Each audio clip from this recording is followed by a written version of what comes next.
Halo semua, perkenalkan nama saya Dominika Cynthia Natalie Layan dari Prodi PJJ Akuntansi dengan NIM 2403010200630. Di sini saya akan mempresentasikan hasil review jurnal saya yang berjudul Analisis Investasi Portofolio Terhadap Keputusan Pengalokasian Dana yang ditulis oleh Puspita MW, Pratiwi NML, dan Nasution UC. Penelitian ini berfokus pada saham perusahaan yang terdaftar dan aktif diperdagangkan di Bursa Efek Indonesia selama tahun 2011 sampai 2013. Kriteria pemilik saham didasarkan pada frekuensi transaksi, di mana saham dianggap aktif jika diperdagangkan minimal 75 kali dalam 3 bulan atau 300 kali dalam setahun.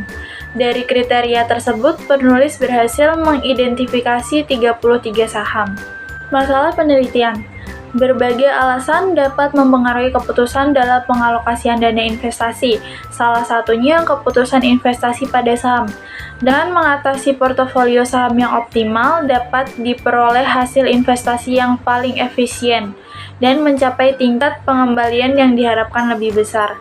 Suatu portofolio investasi biasanya terdiri dari berbagai kesempatan investasi yang pada dasarnya adalah pengalokasian dana pada berbagai alternatif investasi, sehingga risiko investasi secara keseluruhan akan dapat dikurangi atau diminimumkan. Dalam fenomena inflasi keuangan tahun 2014 diberikan dampak bagi setiap pelaku ekonomi. Perlambatan perekonomian di Indonesia proyeksi akan terus berlanjut. Hal ini akan menjadi pertimbangan tersendiri bagi investor dalam melakukan pengalokasian investasinya, sehingga perhitungan tertentu diperlukan sebelum melakukan investasi, karena pada dasarnya setiap investor menginginkan retur atas investasinya. Analisa investasi portofolio yang efisien merupakan analisa terhadap kombinasi investasi yang memberikan tingkat keuntungan yang sama dengan risiko yang lebih rendah atau dengan risiko yang sama, memberikan tingkat keuntungan yang lebih tinggi. Tujuan penelitian yaitu untuk mengidentifikasi saham-saham yang efisien dan memberikan retur terbesar dengan risiko yang minimal.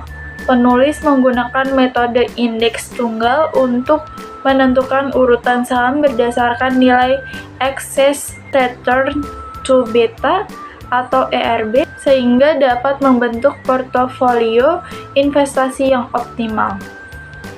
Metode penulis yaitu penulis mengumpulkan data, melakukan metode dokumenter menggunakan dokumen yang telah dipublikasikan maupun yang belum. Analisis data dilakukan dengan metode statistik yang relevan untuk analisis investasi portofolio. Hasil penelitian yaitu dari perhitungan menggunakan metode indeks tunggal terhadap 33 saham anggota sampel. Hasilnya menunjukkan hanya 14 saham yang mempunyai nilai excess return to beta lebih besar dari nilai cut-off point C, sama dengan 0,0208 dan menjadi kandidat portofolio. Portofolio optimal dibentuk dengan cara memilih saham yang mempunyai excess return terbesar dengan basis perhitungan periode 3 tahun, yaitu tahun 2011 sampai 2013. Jadi, dalam penelitian ini, portofolio optimal dibentuk oleh saham AALI atau PT Astra Agro Lestari Tbk dan PGAS atau Perusahaan Gas Negara Persero yang mempunyai nilai RB terbesar. Komposisi atau proporsi dana masing-masing saham pembentukan portofolio optimal adalah sebesar 48,54% untuk saham Astra Agro Lestari dan 51,46% untuk saham perusahaan gas negara. Sekian presentasi saya mengenai hasil review jurnal terkait analisis investasi portofolio terhadap keputusan pengalokasian dana.